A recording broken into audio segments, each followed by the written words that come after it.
دیکھو جب جو انسان زیادہ بولتا ہے نا اسے زیادہ ضرورت ہے کہ وہ اپنا اللہ سے تعلق مضبوط کرے, اور خاموش رہنا اس سے انسان کے دل میں روحانیت پیدا ہوتی ہے, نورانیت پیدا ہوتی ہے. ہاں جہاں بولنے کی ضرورت ہو وہاں انسان بقدر ضرورت بولے.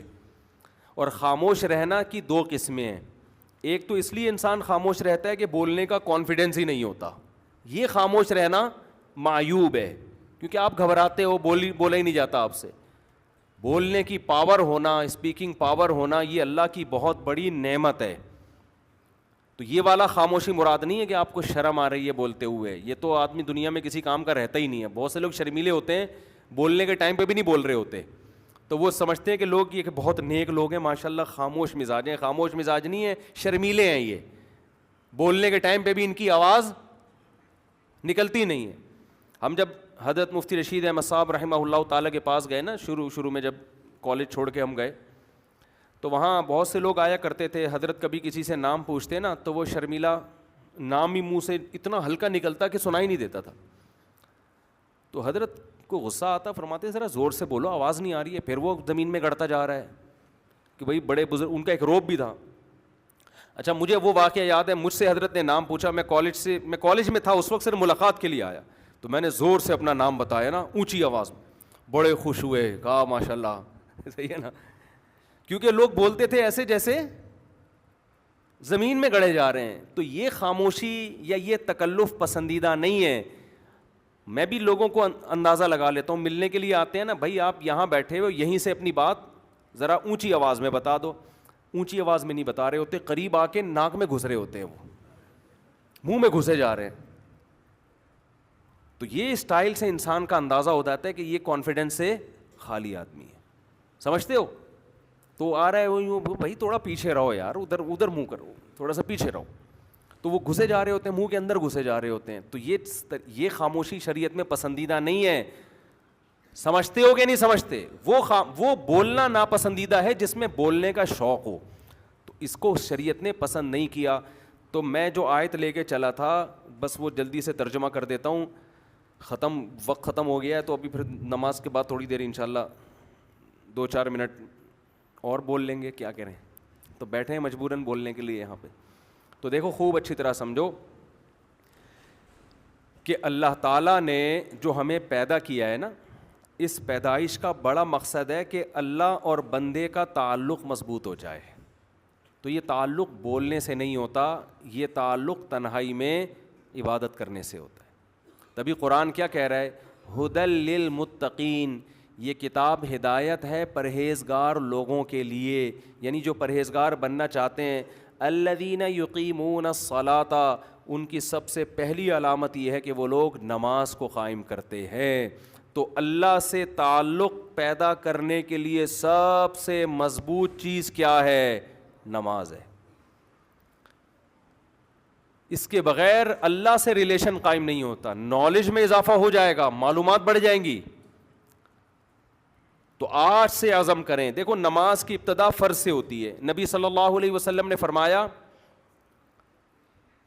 کہ انسان جتنا اللہ کے قریب اس عبادت سے ہوتا ہے جو اللہ نے فرض کی ہے, اتنا تقرب کسی اور چیز سے حاصل نہیں کر سکتا.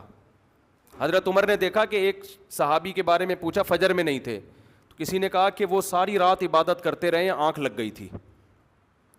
تو حضرت عمر نے فرمایا کہ ساری رات سوتے رہتے اور فجر کی نماز جماعت سے پڑھ لیتے, یہ زیادہ محبوب ہے اللہ کو اس بات سے کہ ساری رات عبادت کریں. کیوں؟ ساری رات عبادت فرض نہیں تھی, فجر کی نماز جماعت سے پڑھنا کیا ہے؟ وہ فرض ہے. تو فرائض کے بعد پھر نوافل ہیں, اور نوافل کی کثرت نبی صلی اللہ علیہ وسلم نے فرمایا کہ انسان کثرت سے عبادت کرتا ہے اپنے ضروری کاموں سے کو نمٹا کے. فرمایا کہ اتنی عبادت کرتا ہے کہ یہاں تک اللہ تعالیٰ فرماتے میرا ایسا محبوب بن جاتا ہے کہ میں اس کی آنکھ بن جاتا ہوں جس سے وہ دیکھتا ہے, میں اس کے کان بن جاتا ہوں جس سے وہ سنتا ہے, میں اس کے ہاتھ بن جاتا ہوں جس سے وہ پکڑتا ہے, میں اس کے پاؤں بن جاتا ہوں جس سے وہ چلتا ہے. یعنی یہ مبالغہ ہے. کیا مطلب؟ کوئی کام اس کا پھر میری مرضی کے خلاف نہیں ہوتا, ایسی اللہ کی محبت اسے ملتی ہے. تو بھائی عمل کے لیے صرف علم کافی نہیں ہے, اللہ سے تعلق ضروری ہے.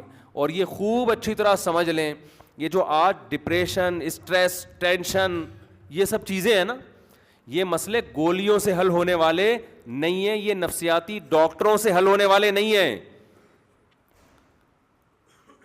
اس کا قرآن میں اللہ نے ایک ہی علاج بتایا, فرمایا الا بذکر اللہ تطمئن القلوب. اللہ کا لفظ دیکھو, اللہ کا مطلب خبردار. دیکھو قرآن اگر ایک اعلان کر رہا ہے تو اس کے پیچھے خبردار کا لفظ لگانے کی ضرورت نہیں ہے, بس اللہ کی طرف سے اناؤنسمنٹ کافی ہے. وہ اتنی اناؤنسمنٹ بذکر اللہ تطمئن القلوب کہ اللہ کے ذکر سے لوگوں کو دلوں کو سکون ملتا ہے. یہ اللہ کی طرف سے اتنا کہہ دینا کافی تھا یا نہیں تھا کہ اللہ کو یاد کرنے سے دلوں کو سکون ملتا ہے؟ تو کافی تھا نا اتنا. لیکن اللہ نے کیا فرمایا؟ الا سنو. یہ اس لیے کہ تمہیں دنیا میں ہر شخص یہ بتا رہا ہوگا, کوئی کہہ رہا ہوگا شراب میں سکون ہے, کوئی کہہ رہا ہوگا نائٹ کلب میں سکون ہے, کوئی کہہ رہا ہوگا لڑکیوں سے دوستیوں میں سکون ہے, کوئی کہہ رہا ہوگا کہ چرس پینے میں سکون ہے, کوئی کہہ رہا ہوگا کہ جی گرم گرم کڑک دودھ پتی پینے میں سکون ہے, کوئی کہہ رہا ہوگا کہ جی چرس میں سکون ملے گا تمہیں, کوئی کہہ رہا ہوگا زنا میں سکون ملے گا, کوئی کہہ رہا ہے ڈپریشن کی گولیاں کھانے میں سکون ہے, کوئی کہہ رہا ہے کہ نفسیاتی ڈاکٹر سے یا سائیکیٹرک سے علاج میں سکون ہے. اللہ فرماتے ہیں الا سنو, میں بتا رہا ہوں, یہ سب غلط باتیں کر رہے ہیں. حقیقت میں تمہیں سکون صرف اللہ کو یاد کرنے میں ملے گا, اس کے علاوہ کسی چیز میں نہیں ملے گا. آپ کہہ سکتے ہو یار ہم تو ذکر کر کے ٹرائی کر کے دیکھ لیا, ہمیں کوئی سکون نہیں ملا. جو سکون سٹا لگانے میں ملتا ہے وہ ہمیں ذکر کرنے میں نہیں ملتا. ایک چرسی کو آپ بولو کہ تو چرس چھوڑ, لا الہ الا اللہ کی 100 دفعہ تسبیح پڑھ لے, تجھے سکون ملے گا. وہ کہے گا میں نے تو پڑھ کے دیکھ لیا, مجھے تو مل نہیں رہا. چھٹا لاؤ, بڑا مزہ آئے گا. نہیں آ رہی بات سمجھ میں؟ جبکہ قرآن کیا کہہ رہا ہے؟ یہ غلط ہے. قرآن کہہ رہا ہے خبردار, یہ سب غلط باتیں کر رہے ہیں. اللہ اگر تو صحیح کہہ رہا ہے تو چرسی کو تو چرس میں جو سکون ملتا ہے وہ تسبیح پڑھنے میں نہیں ملتا. بات آ رہی ہے؟ اصل میں سکون کی ڈیفینیشن ہی آپ نہیں سمجھے. یہ سکون نہیں ہے جو چرسی کو مل رہا ہے, یہ وقتی طور پر اس کی جو ڈپریشن چرس نہ پینے سے پیدا ہوئی ہے نا, جو باڈی کی ایک ڈپریشن ہے, وہ وقتی طور پہ ختم ہوئی ہے. اگر چرسی کا چرس میں سکون ہوتا تو بار بار چرس کیوں مانگتا؟ وہ چرس نہ ملنے سے اس کی طبیعت کیوں خراب ہو جاتی؟ جو موسیقی کے اور گانے سننے کے رسیالے ہیں ان کا سکون اگر دیکھو دنیا میں زیادہ تر ڈپریشن کے مریض گلوکار بنتے ہیں, یہ تحقیق ہے. زیادہ تر ڈپریشن کے مریض جو میوزیشن ہوتے ہیں نا وہ بنتے ہیں, خودکشیاں کر لیتے ہیں. اچھا مجھے بتاؤ چرس میں زیادہ سکون ہے یا ہیروئن میں؟ مجھے یہ بتاؤ. ہیروئن میں زیادہ سکون ہے, ایسا ہی ہے نا؟ اب چرس کا چھوڑنا آسان ہے, ہیروئن کو چھوڑنا مشکل, کیونکہ اس میں جو مزہ ہے وہ چرس میں نہیں ہے. لیکن آپ کو پتا ہے ہیروئن چی کا انجام کیا ہوتا ہے؟ اگر سکون میں ہوتا تو ترقی کرتا, پھلتا پھولتا, صحت اچھی ہوتی, ہنسی خوشی زندگی گزارتا. جو جتنا زیادہ مزے کی لائف گزار رہا ہے نا مصنوعی طریقے سے, وہ اتنا ڈپریشن کا مریض ہے. سمجھتے ہو؟ وہ ڈپریشن کا اتنا زیادہ مریض ہے. اس کی مثال دے کے بس بات ختم کرتا ہوں. دیکھو طاقت کی 2 قسمیں ہیں. ایک طاقت ہوتی ہے جو کھانا کھانے سے آتی ہے. ایک کمزور سا باریک سا انسان جو جیسے آج کل کے ہمارے اکثر کراچی کے نوجوان ہیں, ایسا لگتا ہے ہینگر کے پہ کپڑے لٹکے ہوئے ہیں بس. اب کوئی اسے کہے کہ چلا نہیں جا رہا, بیٹھا نہیں جا رہا, یہ چلا گیا کسی ہیروئنچی کے پاس کہ مجھے طاقت چاہیے.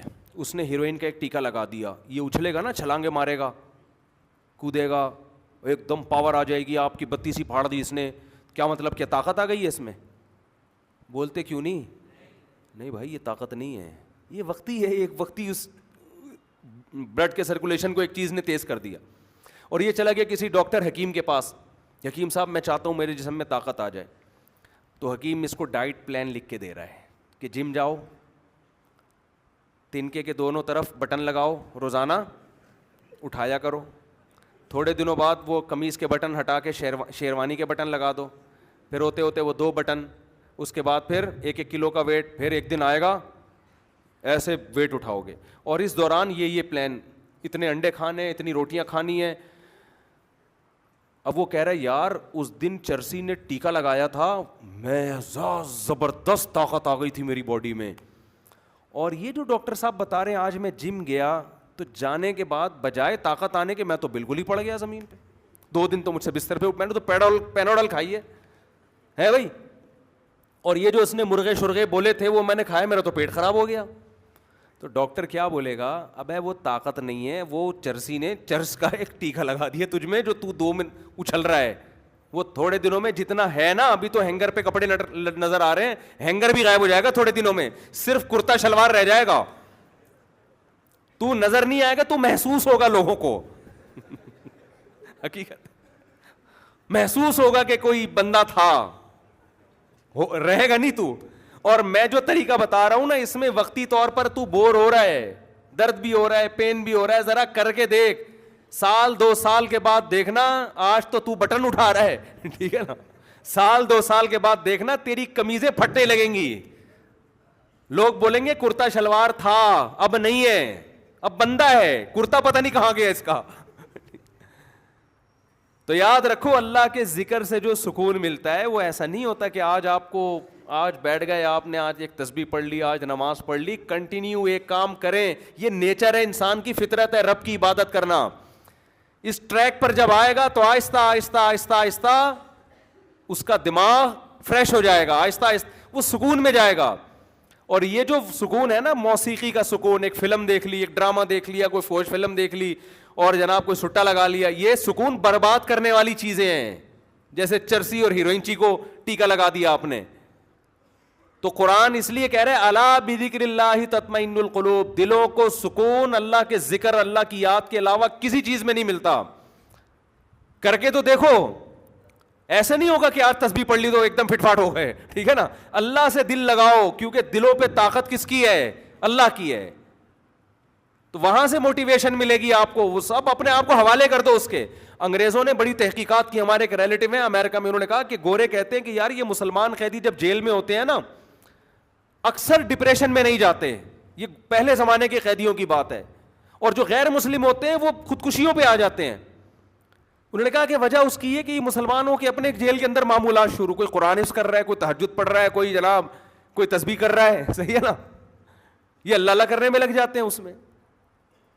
دیکھو جو چیز آپ کو تنہائی میں سکون نہ دینا, جس آدمی کو ہر وقت لوگوں کا مجمع چاہیے سکون کے لیے, تو سمجھ لو کہ یہ آرٹیفیشل سکون ہے. ہم نے اہل اللہ کو دیکھا ہے اکیلے میں سکون سے بیٹھے ہوئے ہیں, جو کہ آج کل کوئی بھی نہیں بیٹھ. اکیلے میں سکون جب ہوتا ہے جب آپ اللہ سے دل لگا لو, تبھی تو حدیث میں آتا ہے نا, قرآن قبر کی وحشت کو دور کرے گا.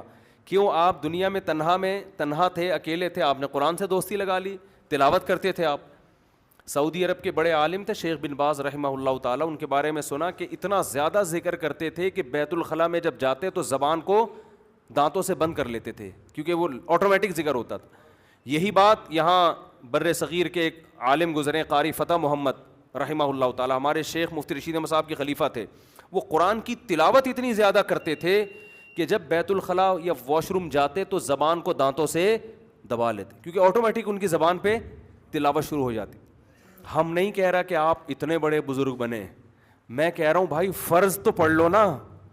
کیا خیال ہے, کتنا اچھا لگتا ہے یار, صبح انسان نہا دھو کے منہ صاف ستھرا کر کے نیٹ کلین ہو کے اللہ کے گھر کی, وہ وقار زکا کا نام تو سنا ہوگا سب لوگوں نے, ان کا میں نے محترم کا ایک کلپ دیکھا, مجھے خیال ہوا یار یہ بیان میں بتانے کا ہے. وہ اس وقار زکا صاحب نے کیا کیا کہ صبح فجر کی نماز پڑھنے نہا دھو کے محترم جا رہے ہیں, اور محترم صاحب اپنا کلپ بنا رہے ہیں, اور اس کا نام لکھا ہوا ہے 100 چوہے کھا کے بلی چلی حج کو. آئی بات سامنے, 100 چوہے کھا کے بلی چلی. مجھے بڑا اچھا لگا, میں نے کہا یار یہ کیا.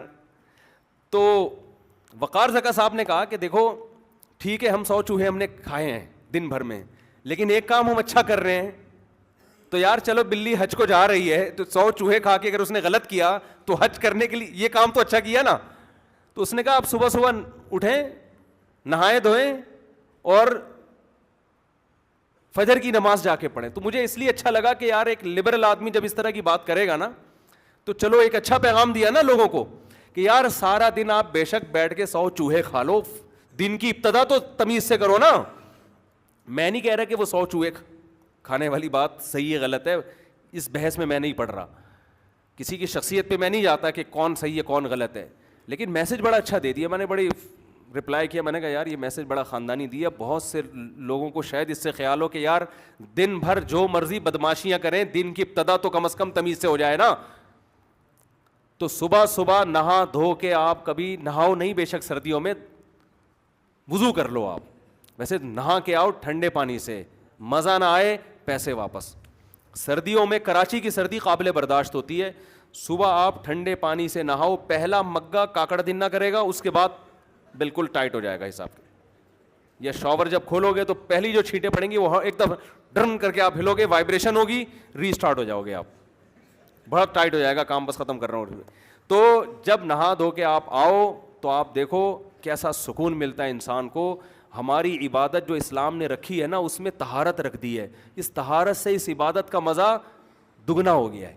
اگر اسلام میں یہ وضو نہ ہوتا, یا اسلام میں نماز کے لیے استنجا نہ ہوتا اور مسواک نہ ہوتی, دانت صاف کرنے نہ ہوتے, تو پھر نماز کا آدھا مزہ تو خراب ہو جاتا. وضو میں تکلیف ہوتی ہے انسان کو, لیکن یہ وضو انسان کو فریش کر دیتی ہے.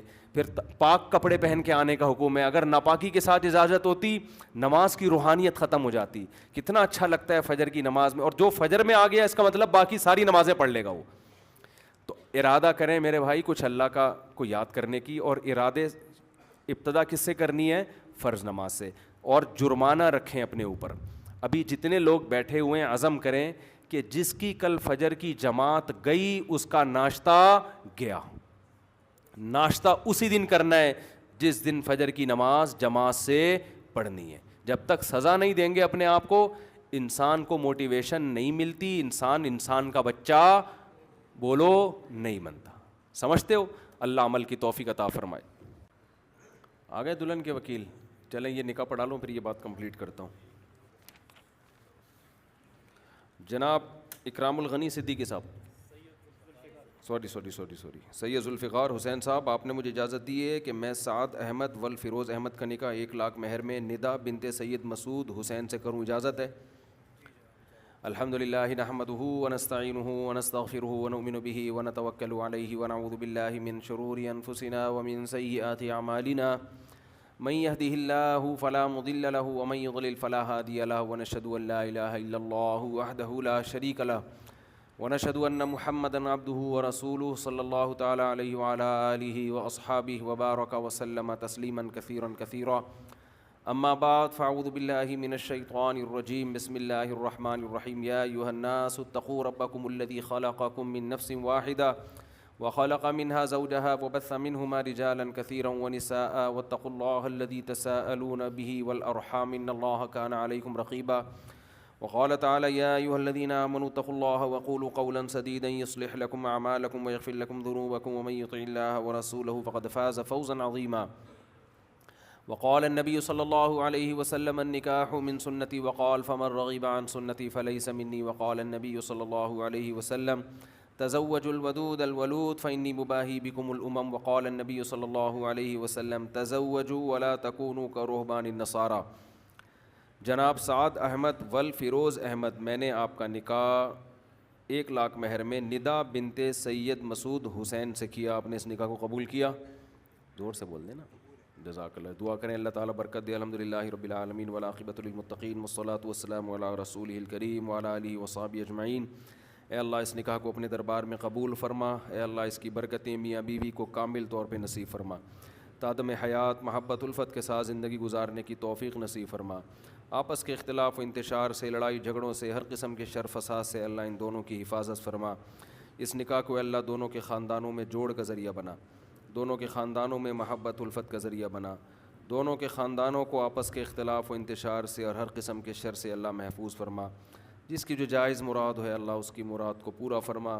ربنا آتنا فی الدنیا حسنۃ وفی الآخرۃ حسنۃ وقنا عذاب النار صلی اللہ تعالی علی خیر خلقہ محمد وعلی آلہ وصحبہ اجمعین برحمتک یا ارحم الراحمین. اللہ تعالیٰ بہت مبارک کرے. اچھا, جن کا بھی نکاح ہوتا ہے نا, ریکارڈنگ ہوتی ہے ویڈیو کی, تو وہ بعد میں لینا چاہیں تو اپنی ریکارڈنگ لے سکتے ہیں ان سے. کوئی بھی جن کا بھی نکاح ہوا کرے نا, وہ چاہیں کہ بھائی تو USB میں ڈال کے دے دیا کریں. اصل میں تو یہ ان کی امانت ہوتی ہے. پھر آپ اس کو بعد میں دیکھ کے 10 سال بعد جب اس کو دیکھیں گے تو خاص کیفیات آپ پہ طاری ہوں گی.